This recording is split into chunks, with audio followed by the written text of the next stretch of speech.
I used to dream that I would have a Mercedes because forever, my whole life, I saw my dad driving Mercedes. Ever since I was born, my dad has been driving beautiful Mercedes, and yeah, I was like, yeah, when I get old, I'm gonna have a big Mercedes, and my dad will see. I will come pick him up at the airport. That was my dream when I was young, and today, I call it Uber. It takes me where I want, so I don't want to drive. I learned to drive in Congo. I have my driving lesson since I'm 16, but I stopped driving 20 years ago because taxis and now Uber. And I believe that in a few years, maybe you will pay Uber 99 per month, and you will have unlimited rides.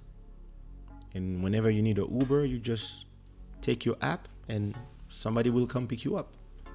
And I don't, maybe it's 200. Listen, even if it's 200, it's worth it. If you have 200 for your family, for example, and you have an account for you, your wife, your children, for 200 a month, yeah, even 300. Sign me in, because and you will arrive in your Uber, and maybe if they have a deal with Spotify or a deal with Apple Music or Tidal, whatever, whenever you get in your car, in the screen you have the playlist you like, or maybe you have Netflix that you can watch on the screen, and maybe the cars drive themselves. I believe that's the future. And it's not a question of if, it's a question of when. And we are the last generation of people who want to learn to drive and are interested in owning a car. My daughter is 4 years old, and I don't know if she will need to own a car in the future. When she's 20 years old, maybe she will just have a Uber subscription, and wherever she wants to go, she'll just take her phone and go somewhere. I believe that's the future. So, hey.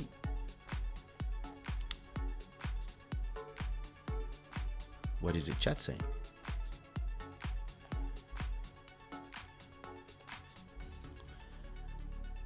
You need a new TV.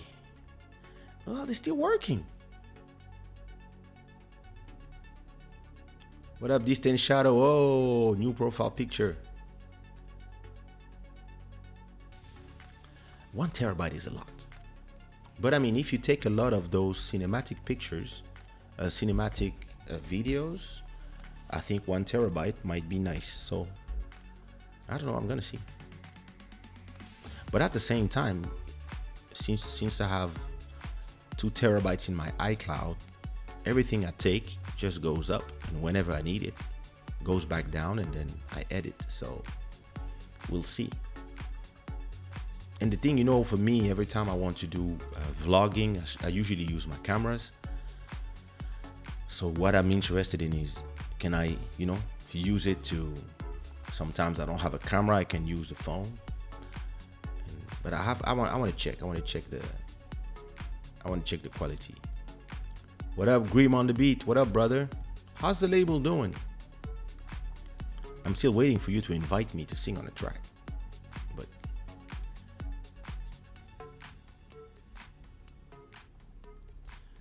the only thing I know about the iPhone 13 is supposed to top iPhone 12 Pro Max camera. Yeah, like every year, I guess. That's the thing.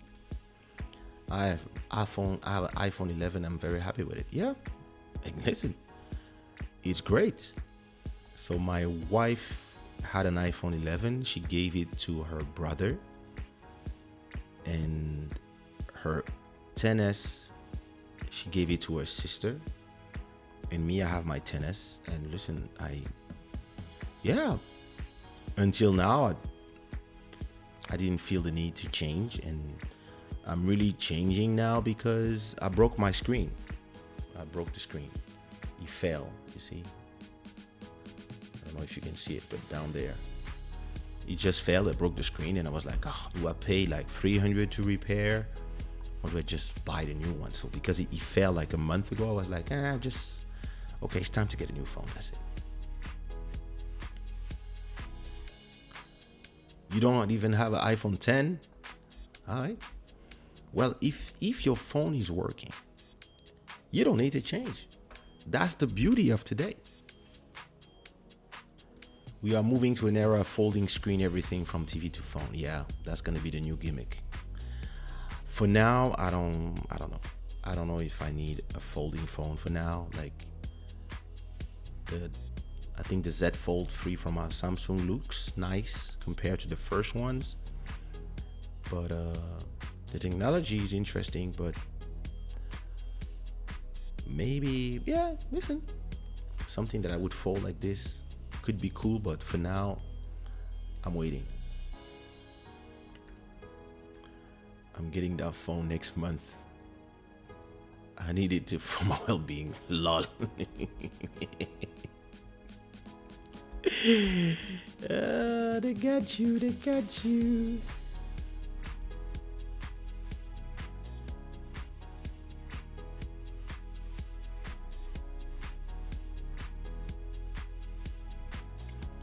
I used to change phones every year, and now I find it's useless, and the innovation is not good enough.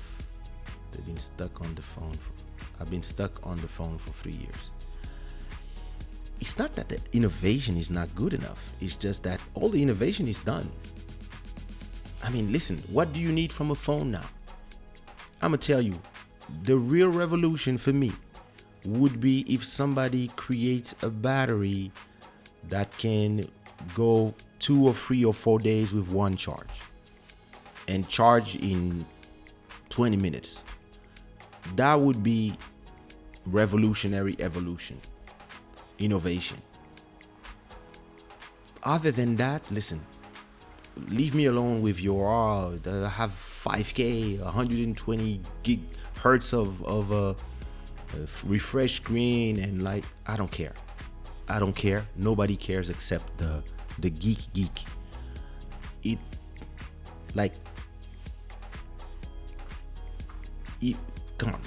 Do I need a 4K phone to watch on a screen that size to watch videos on YouTube? No. Usually when I'm in another country or I'm in a plane, I watch everything in 720p just so I can charge faster. You see what I mean? So I think all the innovation is done. We have screens that are huge. We have big batteries. We have amazing cameras. We can work with our phones. I edit all my photos on my phone better than on Photoshop. It's done. You know, it's this when there's a point where it's done. It's just like TVs. It's done. What you gonna do? All you can do now is make them bigger and bigger and bigger, and maybe thinner, and everything else nobody cares. Oh, it has a better contrast. Oh, please. Yeah, the blacks are blacker.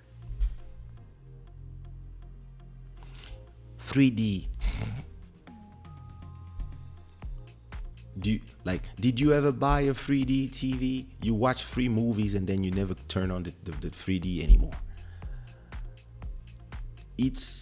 We arrived to that point where all the innovation is done, and now it's just more about it's more of every year we make everything a little better.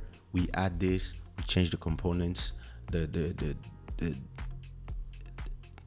size of the nanometer of the hearts in them, of the A15 chips, or the M1s are shrinking of what you can do. So, and then all this innovation is now going to our watches, and the watches are getting better and better. And I think the next real revolution will not come from phones, but from glasses.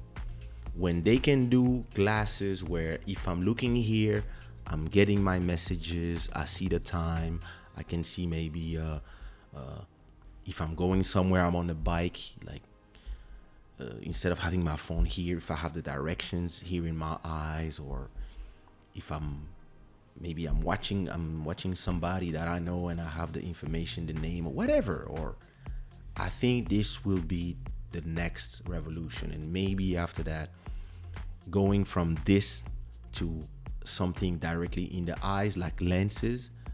These are the next revolutions. But when it comes to phones, it's done. Everything that needed to be done is done. It's just like cars. Like cars, the new revolution is going to be electric, but it's still a car. It has like 4 wheels, you drive, and passengers and stuff. And maybe in a few years or a decade or two, the cars will really drive themselves completely everywhere, and it will remove traffic because every car will be electric and driving themselves, and every highway will also have signals, and all the cars will talk to themselves, so everybody will be in a smoother thing. But other than that, like if you get the Mercedes from, I remember when I really wanted the Mercedes from, so that was the Zouk, Section Zouk days. So I really wanted the Mercedes C. I wanted the C or the E, but I think it was the C that I wanted. I wanted a C200 from 2005. And I was like, yo, that's the one I want. I was watching them, and I was making a lot of money from the shows, but then I was like, I was taking a lot of taxis, and I was like, But then I was like, I wanted 2005, and then I wanted 2006, and then in 2007, and like the difference was just cosmetic. And the Mercedes now, they look amazing. And listen, I can buy them now. I can go tomorrow and buy one. But I'm to this point where I guess I'm gonna buy one when I can afford to have a driver.